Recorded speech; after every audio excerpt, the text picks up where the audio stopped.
Subscribe कीजिए study at home by Pankaj Sharma channel को और बेल आइकन को प्रेस कीजिए ताकि मेरे सारे लेटेस्ट वीडियोस आप तक पहुंच सकें सबसे पहले।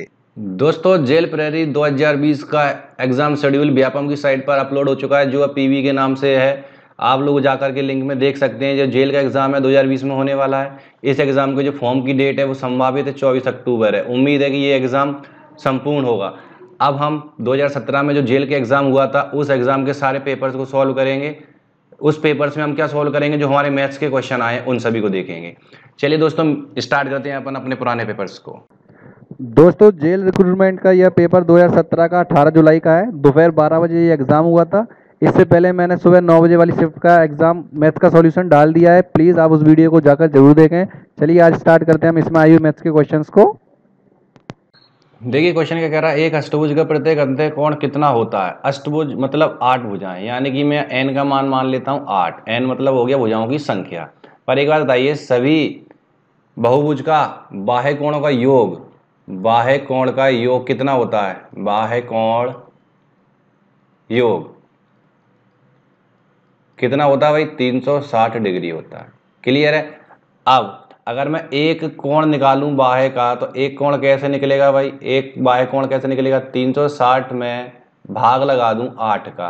8 भुजाएं हैं तो 8 से भाग लगा दूं, क्या होता है फॉर्मूला 360 बटे n, यही होता है। इससे मेरा एक बाह्य कोण निकल जाएगा। चलिए देखते हैं। 8 से 8 एकम 8, 8 चौक 32, 8 पंजे 40, यानी कि 45 डिग्री। अच्छा एक बाह्य कोण 45 डिग्री है, तो एक बात बताइए, कोई भी बहुभुज हो, कैसा भी बहुभुज हो, मान लेते हैं इस लाइन को ऊपर ले गया तो ये बाह्य कोण कहलाया। ये अगर 45 डिग्री है तो फिर अंदर का कोण कितना बचेगा। टोटल 180 होता है अंदर और बाहर का, तो अंदर का 135 बचेगा कि नहीं। तो मैं कह सकता हूँ मेरा आंसर 135 होगा। क्लियर है, आगे बढ़ते हैं। देखिए अगला क्वेश्चन है, 570 मीटर लंबी रेलगाड़ी अपने जितनी लंबाई वाले प्लेटफॉर्म को 15 सेकंड में पार करती है। रेलगाड़ी की गति है। देखिए दोस्तों जब प्लेटफॉर्म की बात हो तो जो दूरी होती है वो किसकी होगी, प्लेटफॉर्म प्लस ट्रेन की होगी। क्लियर है। और समय समय दिया हुआ है मेरे पास, कितना दिया हुआ है, 15 सेकंड दिया हुआ है। मुझे क्या निकालना है, स्पीड निकालना है। तो अपन इसमें फॉर्मूला लगा सकते हैं, स्पीड बराबर डिस्टेंस अपॉन टाइम, दूरी बटे समय। दूरी कितनी दी हुई, प्लेटफॉर्म प्लस ट्रेन दोनों की दूरी होगी तो 570, और उतना ही लंबाई का प्लेटफॉर्म है तो दुगना कितना हो जाएगा भाई, 570 का 0, 7 7 14 की 4, हासिल 1, 5 5 10 और 1 11, 11 से 40 हो जाएगा दुगना। बटे में कितना है मेरे पास 15। जब 15 से मैंने इसको काटा तो 15 सत्ते 105, 9 बचा, 15 छिंग 90, तो 76 आंसर आ गया मेरा मीटर पर सेकेंड में। क्लियर है दोस्तों, तो मेरा आंसर क्या होगा, पहला। बढ़ते हैं अगले क्वेश्चन पे। अगला क्वेश्चन है, Y square minus 11x plus 30 बराबर 0 के मूल हैं। दोस्तों यहाँ पर एक छोटी सी मिस्टेक है क्वेश्चन में, देख सकते हैं ये वाई स्क्वायर है और इधर x दिया हुआ है। इसका मतलब ये भी क्या होना चाहिए था, एक्स स्क्वायर होना चाहिए था। तो आप लोग इसको सही कर लीजिएगा। ये क्या कहलाया मेरा, एक्स स्क्वायर। तो मेरी इक्वेशन क्या हो गई, x square minus 11x plus 30 और बराबर कितना हो गया, 0। अब एक बात आई, एक्स स्क्वायर मतलब एक्स के दो मान आएंगे। क्लियर है, एक मान और दो मान। पिछले वाले पेपर में मैंने ऐसा ही क्वेश्चन हल कराया, आप लोग पिछले वीडियो में जाकर देख सकते हैं। देखिए यहाँ हम क्या करेंगे, इसको सॉल्व नहीं करेंगे, हम यहाँ पर एक्स की वैल्यूज रखेंगे क्योंकि मेरे पास ऑप्शन तो दिया हुआ ऑलरेडी, और ऑप्शन दिया है तो आंसर यही होगा। तो सबसे पहले एक्स का मान 8 रख के देखते हैं। तो 8 8 64 माइनस 11 8 88 प्लस 30 बराबर 0 आ रहा है, नहीं आ रहा है, इसका मतलब ये ऑप्शन मेरा नहीं हो सकता। क्लियर है। सेकंड रख के देखते हैं, 6 छिंग 36 माइनस 11 छिंग 66 और प्लस 30। देखिए 36 और 30 66 माइनस 66 यानी कि 0 आ जाएगा। जब मेरा एक वैल्यू सेटिस्फाई हो गया तो दूसरी वैल्यूज को भी देख लेते हैं। 5 25 माइनस 11 पंजे 55 प्लस 30। तो देखिए दोस्तों 30 प्लस 25 55 माइनस 55 बराबर 0 आ जाएगा। इसका मतलब मेरा यही आंसर बनेगा। क्लियर है, तो सेकंड ऑप्शन हो गया। आगे बढ़ते हैं। अगला क्वेश्चन है, ए बी सी डी एक समांतर चतुर्भुज है। ए बी बराबर 14, बी सी बराबर 18, ए सी बराबर 16, तो दूसरे विकर्ण की लंबाई ज्ञात कीजिए। देखिए दोस्तों सबसे पहले तो अपन समांतर चतुर्भुज बना लेते हैं। एक कुछ इस टाइप का एक चतुर्भुज रहा होगा। आप लोग अगर नोट कर रहे हैं तो आप लोग अपनी कॉपी में भी बना सकते हैं। ठीक, ये हो गया ए, ये हो गया बी, ये हो गया सी और ये हो गया डी। ए बी कितना बोल रहा है वो हमसे 14, बी सी कितना बोल रहा है हमसे 18 और AC मतलब ये वाला जो पॉइंट है ये हमसे बोल रहा, सॉरी ज़्यादा हो गया यहाँ तक, ये हमसे बोल रहा है 16। ठीक है। अच्छा मुझे निकालना दूसरा विकर्ण, यानी कि दूसरा विकर्ण यही तो कहलाएगा। मान लेते हैं इस पॉइंट पर ये काटा, इस पॉइंट को O बोल दिया, तो ये हमेशा विकर्ण एक दूसरे को बीचों बीच काटते हैं। तो ये अगर पूरा 18 है तो आधा कितना होगा, सॉरी पूरा अगर 16 है तो आधा कितना होगा, 8 और 8, यही होगा। देखिए दोस्तों इस केस में हमारे पास एक रूल होता है एपोलोनियस थ्योरम का, एपोलो NIOUS न्यूअस थ्योरम होती है एक। उस थ्योरम का क्या कहना है भाई, एक ट्रायंगल ले लेता हूं मैं AB और C। ठीक है, तो AB का स्क्वायर प्लस BC का स्क्वायर बराबर दुगना होगा हमेशा, मतलब AB का वर्ग कर दो, इसका वर्ग कर दो और दोनों को जोड़ दो, ये हमेशा दुगना होगा किसका, मिड पॉइंट से ऊपर, यानी कि मैं कह सकता हूँ हाइट केस में। तो OB का स्क्वायर और प्लस OA का स्क्वायर, OA का स्क्वायर। बात समझ में आ गई। तो देखते हैं AB कितना है मेरे पास 14, 14 का स्क्वायर हो गया 196, BC है मेरे पास 18, 18 का स्क्वायर हो गया 324। क्लियर। 2 OB मुझे पता नहीं है, मुझे निकालना है, प्लस OA है 8, तो 8 8 64 हो गया। ठीक है भाई, ये कितना हो गया, ये हो गया हमारे पास 520, और ये 2 भाग में आ जाएगा तो 2 से काट दूंगा तो मेरे पास कितना बचेगा, 2 से काटने के बाद मेरे पास कितना बच रहा है देख लेते हैं। 6 4 10 की 0, हासिल 1, 9 2 11 और 1 12 5, 520 हुआ। 2 से मैंने इसको काट दिया, जैसे मैं इसको काट रहा हूँ 2 दूनी 4, 2 6 12 और 0, 260 आ रहा है। और OB का स्क्वायर प्लस 64 हमारा बराबर में रह गया, 64 इधर आ गया, तो OB का स्क्वायर बराबर 260 में से 64 गया तो 196। क्लियर है। देखिए OB का स्क्वायर और ये किसका है, एक 14 का स्क्वायर है। ठीक, तो स्क्वायर से स्क्वायर काट लेता हूँ, इसका मतलब OB कितना आ गया मेरे पास 14। तो जब OB 14 आ गया तो 14 ये भी होगा, क्योंकि आधे पे काटते हैं, तो 14 दूनी 28 सेंटीमीटर मेरा आंसर हो गया। क्लियर दोस्तों इस रूल को याद रखिए, त्रिभुज के केस में जब हमारे पास हाइट निकालने का कोई ऑप्शन ना हो तो हम इस अपोलोनियस थ्योरम का यूज कर सकते हैं। क्लियर है, आगे बढ़ते। देखिए अगला क्वेश्चन है, एक रेलगाड़ी 300 मीटर लंबे प्लेटफॉर्म को 38 सेकंड में पार करती है, जबकि एक खंबे को 18 सेकंड में पार करती है। तो रेलगाड़ी की गति किलोमीटर प्रति घंटा में क्या है। देखिए दोस्तों, जब किसी खंबे को पार करती है रेलगाड़ी तो इसका मतलब रेलगाड़ी खुद की दूरी तय करती है। खुद की दूरी मान लो x है मीटर में। सेकंड केस में जब रेलगाड़ी किसी प्लेटफॉर्म को पार करती है, तो ये मैंने ले लिया एक प्लेटफॉर्म, ठीक है। अब प्लेटफॉर्म के केस में वो प्लेटफॉर्म को भी पार करती है और खुद की दूरी को भी पार करती है, दोनों को पार करती है। तो ये x है और प्लेटफॉर्म कितना है 300 मीटर का। क्लियर हो गया। अच्छा देखते हैं भाई क्या बोल रहा है, एक खंबे को 18 सेकंड में पार करती है, यानी खुद को 18 सेकंड में पार कर गई, यही तो मतलब हुआ। प्लेटफॉर्म को 38 सेकंड में पार करती है, तो देखो 38 में से प्लेटफॉर्म क्या होगा भाई, खुद को और प्लस प्लेटफॉर्म को, यही तो कॉन्सेप्ट होगा। तो जब खुद को वो 18 सेकंड में पार कर रही है तो 38 में से 18 किया तो 20 सेकंड में प्लेटफॉर्म को पार कर रही होगी। क्लियर है। तो एक बात बताइए, डिस्टेंस 300 मीटर को वो समय देखूं तो 20 सेकंड लग रहा है कि नहीं लग रहा उसको। तो मैं यहाँ से ट्रेन की स्पीड निकाल सकता हूँ, डिस्टेंस अपॉन टाइम 300 और बटे 20। 0 से मैंने 0 काट दिया, 2 से मैंने 15 बार काट दिया, तो 15 मीटर पर सेकंड आ गया मेरा। लेकिन मुझे क्या चाहिए, किलोमीटर प्रति घंटा चाहिए। तो 15 गुणा 18 बटे 5 और कर देता हूँ मैं, ठीक, सॉरी 5, तो 5 से काट दूंगा, 5 तिया 15, तो 18 तिया कितना हो जाएगा 54। तो मेरा आंसर क्या बन जाएगा, चौथे नंबर का। क्लियर है, आगे बढ़ते हैं। तो ये अगला क्वेश्चन है, निर्देश है निम्नलिखित प्रश्न में प्रश्नवाचक चिन्ह के स्थान पर क्या आना चाहिए। प्रश्नवाचक चिन्ह यानी कि ये वाला कॉन्सेप्ट। तो मुझे क्या पूछ रहा है, देखिए 1 2 3 4 5 6 बार मेरे पास 7 लिखा हुआ है, तो 1 2 3 4 5 6 बार मैंने 7 लिख लिया। इसमें किसका भाग देना है मुझे, 11 का भाग देना है। दोस्तों कुछ नहीं है, बस ये आपका रीजनिंग टाइप क्वेश्चन हो गया कि आप कितना सटीक डिवाइड लगाते हैं। देखिए 11 सबसे पहले मैं किस में भाग दूंगा, 77 में, तो 11 सत्ते 77, यही आएगा, कट गया। अब मैं अगली संख्या उतारूंगा 7, तो यहाँ गलती क्या करते हैं कुछ लोग, 7 में भाग नहीं जा रहा तो अगला 7 भी उतार लेते हैं। ऐसा नहीं है, जब 7 में भाग नहीं जा रहा तो पहले यहाँ 0 बढ़ेंगे, फिर अगली 7 भी उतर जाएगी, तो ये हो गया 77। इसका मतलब ये 2 7 कंप्लीट हो गए, तो आप फिर भाग लगाओगे 11 सत्ते 77, यही कॉन्सेप्ट बना। कट गया। अब फिर मेरा अगला 7 उतरेगा, भाग नहीं जा रहा तो फिर से मैं 0 बढ़ा लूंगा और फिर अगला 7 उतार लूंगा। क्लियर है? फिर क्या होगा, 11 सत्ते 77, यानी 70 70 7, ये मेरा आंसर हो गया 70 70 7। क्लियर है दोस्तों? ध्यान रखिएगा ऐसे क्वेश्चनों में। आगे बढ़ते हैं।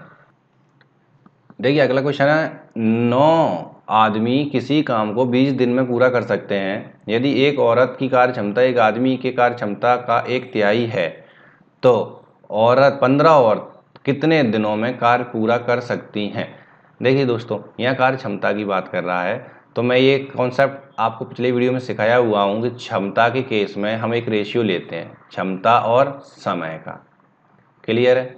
मान लेते हैं ये है फीमेल और ये है मेल।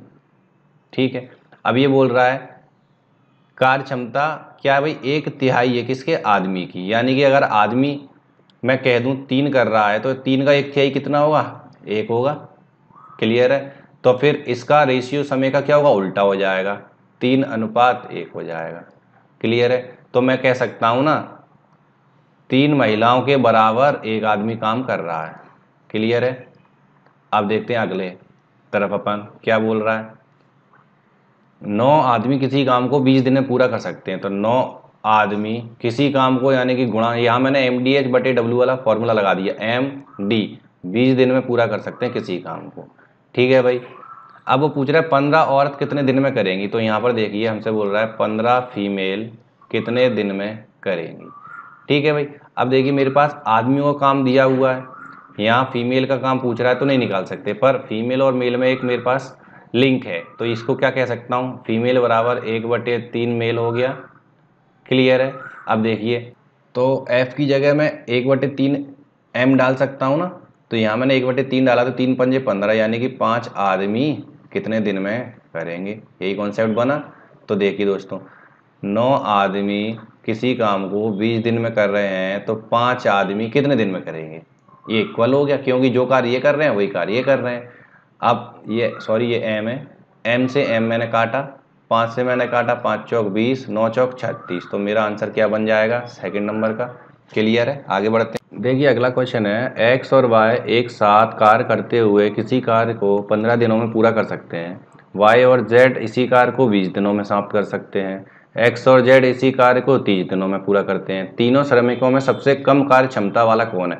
सबसे कम कार्य क्षमता भाई उसी की होगी जिसको सबसे ज़्यादा समय लग रहा होगा। तो देख लेते हैं अपन क्या बोल रहा है भाई। 3 पेयर है मेरे पास, तो 3 लाइन ले लेता हूँ मैं। सबसे पहले मेरे पास कौन है, X और Y, फिर मेरे पास कौन है, Y और Z, फिर मेरे पास कौन है, Z और X। यही है। X और Y कितने दिन में कर रहे हैं भाई, 15 दिन में कर रहे हैं। Y और Z कितने में कर रहे हैं, 20 दिन में कर रहे हैं। और Z और X कितने दिन में कर रहे हैं, 30 दिन में कर रहे हैं। इन तीनों का एलसीएम क्या बनेगा मेरा, कार, तो एलसीएम कितना आ गया, 60। क्लियर है? 15 चौक 60, तो एक दिन में कितना करेगा, 4। 20 3 60, एक दिन में कितना करेगा, 3। 30 दूनी 60, एक दिन में कितना करेगा, 2। तो एक बात आइए, सब मिलकर यानी कि 2 बार X, 2 बार Y और 2 बार Z, तो मैं ये कह सकता हूँ 2X plus Y plus Z, ये सब मिलकर कितने दिन में करेंगे ये देख लेते हैं भाई। टोटल वर्क बटे 1 डे वर्क, यही आया। टोटल वर्क कितना है अपने पास, 60। ठीक, 1 डे वर्क किसका है, सबका, तो 4 3 7 2 9 है। क्लियर है? अच्छा अब देखिए 9 है तो 3 से काट दूं, 3 3 9, 3 दूनी 6, 20/3 हो गया।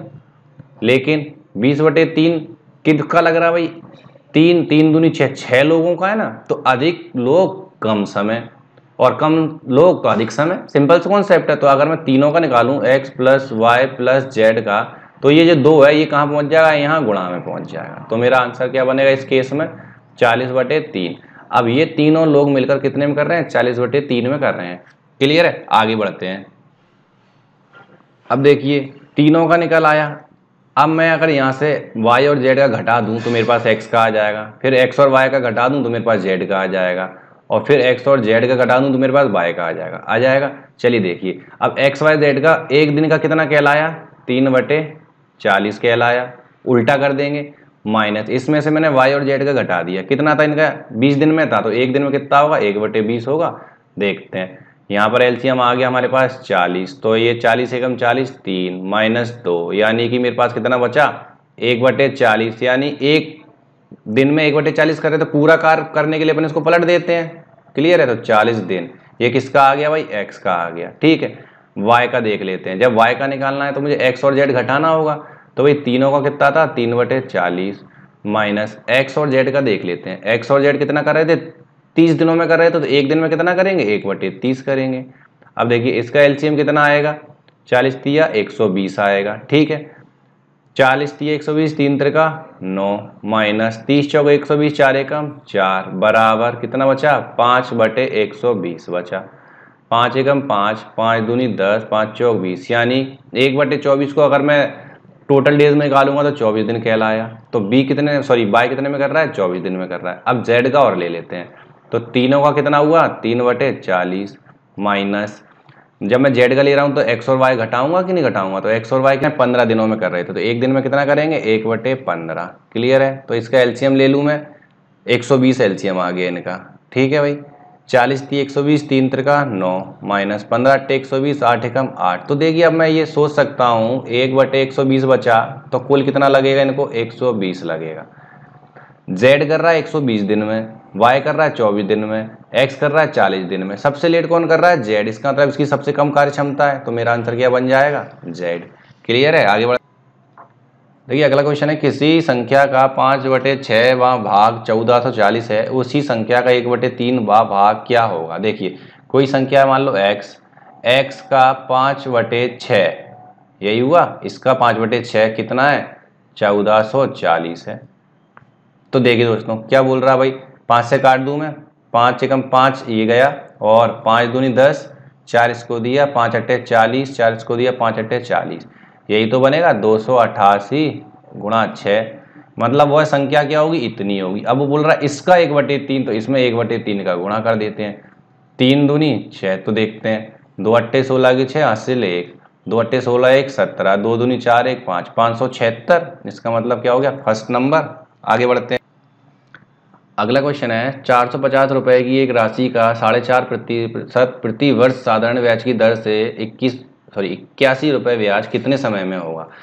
तो देखिए एक फॉर्मूला है SI का, क्या होता है? SI बराबर PRT और बटे 100, यही होता है। देखते हैं भाई SI कितना बोल रहा है? 81 रुपये चाहिए मुझे। P कितना बोल रहा है? 450 रुपये। R कितना बोल रहा है? 4.5, यानी कि 4 से 1/2 को 4 दूनी 8 और 1 9, 9/2 लिख सकता हूँ कि नहीं? है कि नहीं? और बटे में 100 आता ही है, ऊपर है। गुणा समय मुझे निकालना है, तो T काट लेते हैं। 1 0 से मैंने 1 0 काट दिया, 9 से मैंने डायरेक्ट 9 में 81 काट दिया, और 9 से काट दिया 9 पंजे 45, और 5 से काटा 5 दूनी 10, तो 2 दूनी 4, तो T का मान कितना आ गया? 4। क्लियर है? तो मेरा ऑप्शन कौन सा हो गया? चौथा। क्लियर? आगे बढ़ते हैं।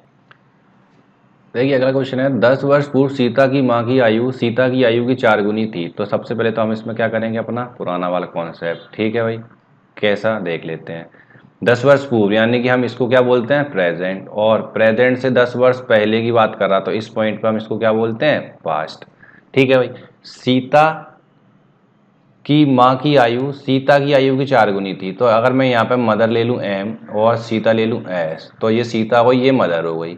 सीता की 4 गुनी थी तो सीता 1 होगी और माँ 4 होगी, अनुपात बन गया। अब आगे देखते हैं, 10 वर्ष बाद, यानी आज से ही लेना है मुझे, आज से 10 वर्ष बाद। यहाँ कितना अंतर आया भाई? 10 साल का। यहाँ कितना अंतर आया? 10 साल का। 10 वर्ष बाद माँ की आयु सीता की आयु की 2 गुनी होगी, तो ये माँ और ये सीता। तो सीता जब 1 होगी तो माँ 2 होगी कि नहीं होगी? अनुपात बन गया। तो 2 अनुपात जब हमारे पास बन जाए तो एक अनुपात को x मान लेते हैं और उसको दूसरे अनुपात पर लेकर जाते हैं। लेंगे कैसे? देखते हैं भाई, 4x और बटे में x। ठीक है, ये पास्ट में। सबसे पहले तो ये प्रेजेंट में आएगा, तो 10 साल बढ़ जाएगी उम्र। क्लियर है भाई? प्रेजेंट से फिर जब फ्यूचर में जाएगा, इसको हम फ्यूचर बोलते हैं। ठीक, फ्यूचर में जाएगा तो 10 और बढ़ जाएगी। क्लियर है? तो इसी टाइप से इसकी भी तो बढ़ेगी, 10 + 10, और बराबर में अनुपात कितना मिल जाएगा मुझे? 2/1।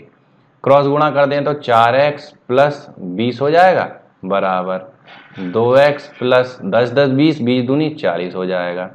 2x 4x में से घटा तो 2x, बराबर 20 उधर जाके घटा तो बराबर में 20 बचा। 2 से मैंने काट दिया 20 को 10 बार में। ठीक है, इसका मतलब x का मान कितना आ गया 10, तो 10 चौक 40 और 10 एकम 10, यही तो आयु बनी। लेकिन ये आयु कहाँ बनी है, पास्ट में बनी है। ठीक है भाई, आगे देखते हैं। आगे क्या बोल रहा है वो हमसे, सीता की वर्तमान आयु क्या है। सीता की वर्तमान आयु भाई 10 वर्ष तो पहले की है ना, पास्ट की। वर्तमान में आना है तो 10 वर्ष और उसकी उम्र बढ़ानी पड़ेगी प्रेजेंट में आने के लिए। तो यहाँ कितनी हो जाएगी इसकी 20। तो मेरा आंसर क्या बना, चौथा। क्लियर है, आगे बढ़ते। देखिए अगला क्वेश्चन है, एक जनरल अपने सैनिकों को पूर्ण वर्ग वाली पंक्ति में व्यवस्थित करता है।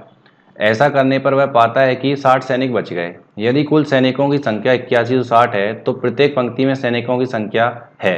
देखिए किसमें बोल रहा है वो, वही अपने पूर्ण वर्ग वाली पंक्ति में, यानी कि कुछ ऐसे लोग होंगे, अगर मान लो कॉलम में 3 लोग हैं तो रो में भी 3 लोग होंगे।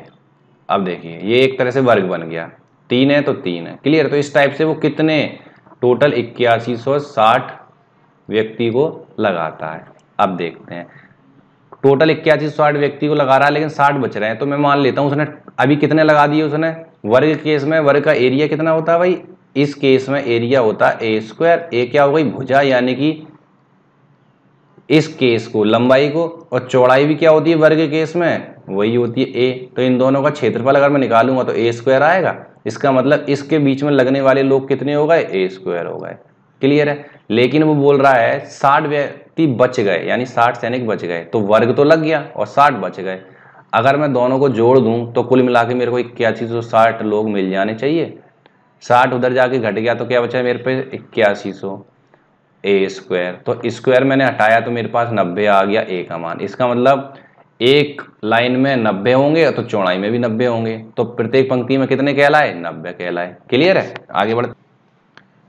देखिए अगला क्वेश्चन है, यदि एक भिन्न का अंश मतलब एक फ्रैक्शन है मान लीजिए कोई, तो ऊपर वाले हिस्से को बोलते हैं अंश और नीचे वाले हिस्से को बोलते हैं हर। अंश 400% बढ़ जाए तो ऊपर वाला अंश मान ले पहले से 100% था, वो है x, इसको 400% बढ़ाना है।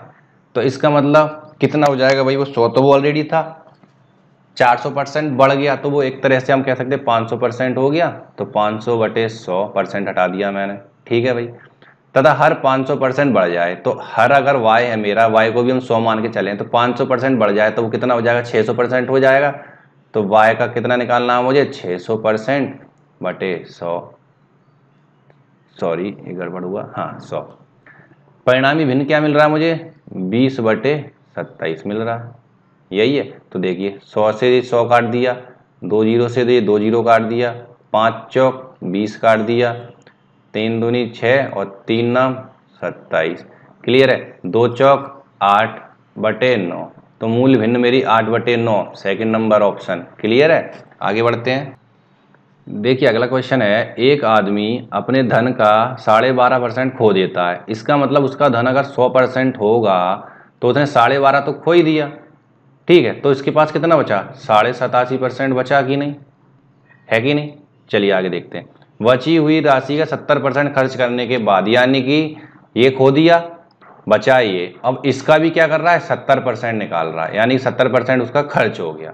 खर्च करने के बाद उसके पास 210 रुपये शेष बचता है। इसका अंदर 70% अगर खर्च कर गया तो उसके बाद बचा कितना, 30% बचा होगा ना। तो मैं ये कह सकता हूं कि भाई 87.5% का 30%, यही तो हुआ 30%, यानी 30/100 कितना बचा, 210 बचा। ठीक है भाई, काट लें अपन इसको, 0 से 0 काट दिया मैंने, 3 सत्ते 21 काट दिया मैंने, और 10 सत्ते 70 यानी 700 हो गया। अच्छा 87.5% पर राशि कितनी निकली उसकी, 700 रुपये निकली। ठीक है भाई, आगे देखते हैं। ये 87.5 मैंने x जानबूझ के नहीं माना, क्वेश्चन थोड़ा सा टिपिकल हो जाता है। ठीक है, अब देखते हैं। 87.5% पे 700 है तो भाई 100% पे तो निकालना है मुझे। इसको कैसे हल करेंगे हम, टॉफ़ी मेथड लगा लेते हैं। मान लीजिए 87.5 रुपये में 700 टॉफ़ी आती हैं। ठीक, तो मुझे 100 रुपये में कितनी मिलेंगी, तो सबसे पहले मैं दोनों तरफ 100 का गुणा कर देता हूँ। यही कॉन्सेप्ट है टॉफ़ी मेथड। तो मुझे चाहिए 100 रुपये में, तो इसका मतलब इस वैल्यू को कहाँ पहुँचा दूंगा मैं, नीचे। तो 700 गुणा 100 और बटे 87.5 पॉइंट हटाया, ऊपर 0 बढ़ गया। ठीक, अब देखिए 5 से काट दूं, 5 एकम 5, 3 इसको दिया, 5 सत्ते 35, 2 इसको दिया, 5 25। ठीक, 5 से इसको काट दिया, 5 एकम 5, 2 इसको दिया, 5 चौक 20 और 0, फिर 5 से काट देता हूँ, 5 दिए 15, 2 इसको दिया, 5 25, फिर इसको 5 से काट देता हूँ, 5 दूनी 10, 5 अट्ठे 40, 7 से काटूँ, 7 पंजे 35 और 7 चौक 28, ठीक। फिर 5 से काटूँ, 5 एकम 5, 5 दूनी 10, 0 और 0, 4 दूनी 8, 800 रुपये उसकी मूल हो गई। इसका मतलब मेरा आंसर सेकंड हो गया। क्लियर है। देखिए क्वेश्चन है, एक क्रिकेट खिलाड़ी के प्रत्येक पारी का औसत 72 रन प्रति पारी है। तो एक बात बताइए, प्रत्येक पारियां कितनी हो गई? कुल पारियां मैंने मान ली, कुल पारी ये हो गई x। तो एक बात बताइए, x पारी का योग कैसे निकलेगा? तो योग के केस को अपन कैसे निकालते हैं? कुल और गुणा औसत, यही तो निकालते हैं। यानी मैं कह सकता हूँ योग आ गया मेरा 72x। तो 72x रन होगा उसके x पारी के। क्लियर। अगले 4 पारियों में केवल 80 रन ही बना सका। अगली 4 पारी मतलब x तो थी और x + 4 हो जाएंगे अगली 4। क्लियर है। तो इस केस में जो योग निकलेगा वो भाई कैसे निकलेगा देख लेते हैं। तो कुल कितनी है भाई? x + 4, ठीक है, इनटू, अब देखिए 80 रन ही बना सका जिससे उसका बैटिंग औसत 2 रन प्रति पारी गिर गया। तो पहले 72 था, अब 2 गिर गया, तो अब 70 बचा कि नहीं बचा? यानी कि इसका योग कितना बना? 70x + 280, यानी कि इतने रन उसके बन गए अब, और पहले थे इतने। तो एक बात आइए, 9 पारी तक मैं लेट कर रहा हूँ, मैं 9 पारी तक मेरे थे 100 रन, ठीक, और 10वीं पारी तक मेरे थे 105 रन। तो आप ये बता सकते हैं मैंने 10वीं पारी में कितने रन बनाए होंगे? 5 रन बनाए होंगे। कैसे निकाला आपने? 10वीं में से 9वीं घटा दी। तो यही तो कॉन्सेप्ट बोल रहा है भाई। अगली 4 पारी में वो कितने रन बना सका? 80। तो 80 ऐसे तो निकलेंगे भाई। इन रनों में से 70x + 280 जो x + 4 पारी के रन है, इसमें से मैं पिछली पारी घटा दूं, मतलब जो x पारी के रन है, तो यानी 72x घटा दूं, तो मेरे पास 80 रन बचने चाहिए कि नहीं? तो देखते हैं, 70 में से ये गया तो माइनस के 2x बचा, 280 उधर गया तो मेरे पास क्या बचा? माइनस के 200 बचा। ठीक है भाई, माइनस से माइनस काट दिया मैंने, और 2 से मैंने ये 100 बार में काट दिया। ठीक है, तो x का मान कितना आ गया? 100। यानी कि पहले कुल पारी कितनी रही होंगी उसकी? 100 पारी रही होंगी। पर वो हमसे क्वेश्चन में क्या पूछ रहा है? आखिरी मैच तक उसके द्वारा खेले गए कुल पारियों की संख्या थी। तो आखिरी मैच उसने 4 और खेले थे ना, तो 104 पारी खेल गई उसकी, की नहीं? मेरा आंसर हो गया थर्ड। क्लियर है। आगे बढ़ते हैं। अगला क्वेश्चन है, एक किताब को ₹96 में बेचने से जो प्रतिशत लाभ होता है उसका संख्यात्मक मान उस किताब के क्रय मूल्य के बराबर है। उस किताब को बेचने से कितने रुपए का लाभ हुआ? देखिए, प्रॉफिट परसेंट जो हो रहा है वो किसके बराबर है? उसके क्रय मूल्य के बराबर, यानी कि सीपी के बराबर। मान लेते हैं दोनों x हैं। ठीक है भाई। अब एसपी हमें दे रहा है, कितना दे रहा है भाई? 96 दे रहा है। ठीक है, अब हम अगर देखें प्रॉफिट कैसे निकालते हैं? लाभ, ये तो हो गया सेलिंग प्राइस। लाभ कैसे निकालते हैं? विक्रय मूल्य में से क्रय मूल्य घटा देते हैं। तो विक्रय मूल्य कितना? 96, और क्रय मूल्य कितना? x। बात क्लियर हो गई। देखिए, प्रॉफिट परसेंट का फॉर्मूला लगा लेते हैं। प्रॉफिट परसेंट कैसे निकालते हैं अपन? प्रॉफिट परसेंट बराबर लाभ बटे सीपी। लाभ कितना है? 96 माइनस x, और सीपी कितना है? x, इंटू 100% का साइन लगा देते हैं। ऐसे ही तो बनाते हैं, लेकिन प्रॉफिट परसेंट तो x ही है। क्लियर है। तो परसेंट से परसेंट काट देता हूं मैं। ये x का इधर गुणा करूंगा तो क्या बनेगा? x²। अब देखते हैं, बराबर के 100 का इसमें गुणा करूंगा तो 9600 माइनस के 100x, यही आएगा। अच्छा, मैं इसको इधर ले जाता हूँ, x² माइनस की जगह क्या हो जाएगा? प्लस के 100x, और 9600 क्या हो जाएगा? माइनस के 9600। क्लियर है, बराबर 0। अब देखते हैं भाई, x²। अब इस 9600 को ऐसा तोड़ना है कि गुणा करने पे 9600 आए, घटाने या जोड़ने पे 100 आ जाए। तो देखिए, 16 छिंग 96, यानी 160 माइनस 60, क्लियर हो जाएगा 100। तो देखते हैं, प्लस के 160 x माइनस के 60 x करके देख लिए।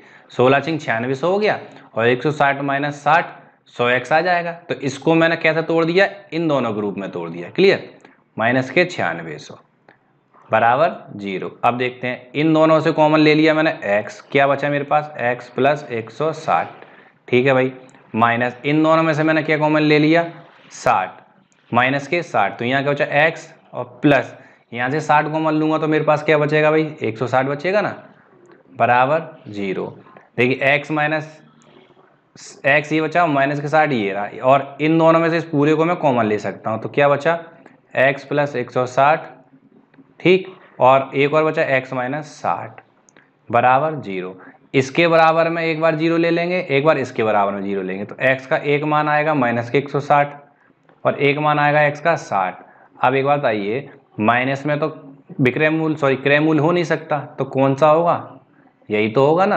अच्छा, अगर CP मेरे पास मालूम पड़ गया 60 है, तो फिर मुझे क्या पूछ रहा है, वो कितने रुपए का लाभ हुआ, लाभ पूछ रहा है। तो भाई लाभ क्या निकालना है मुझे, प्रॉफिट 96 माइनस 60 कितना बचेगा, 36। क्लियर, तो मेरा आंसर क्या हो जाएगा, थर्ड नंबर का। आगे बढ़ते हैं। अगला क्वेश्चन है, निम्नलिखित भिन्नों में से सबसे छोटी भिन्न ज्ञात करें। तो दोस्तों सबसे छोटी भिन्न निकालने के लिए इस केस में क्या कॉन्सेप्ट है, सिंपल सी बात है भाई, ये अंश हो गया, ये हर हो गया, तो हमें कुछ नहीं करना है, 11 में 37 का भाग दे देना है, ठीक। जो भी मेरा भागफल आएगा, सेम हम क्या करेंगे, इसमें सेम, इसमें सेम, इसमें भागफल में जो सबसे छोटा होगा वही मेरा क्या होगा, आंसर होगा। क्लियर है, तो इस क्वेश्चन को आप सॉल्व करें और कमेंट बॉक्स में इसका आंसर मुझे बताएं, आपका आंसर 11/37 आ रहा है या नहीं। क्लियर है दोस्तों, आगे बढ़ते। अगला क्वेश्चन है, निम्नलिखित भिन्नों में से सबसे बड़ी भिन्न बताना है आप मुझे, ठीक है दोस्तों। इसमें मुझे सेम पिछले क्वेश्चन की तरह करना है, अंश में हर का भाग देना है। जो मेरा भागफल आएगा उस भागफल को मैं तुलना कर लूंगा पहले का, दूसरे का, तीसरे का, चौथे का, जो सबसे बड़ा होगा।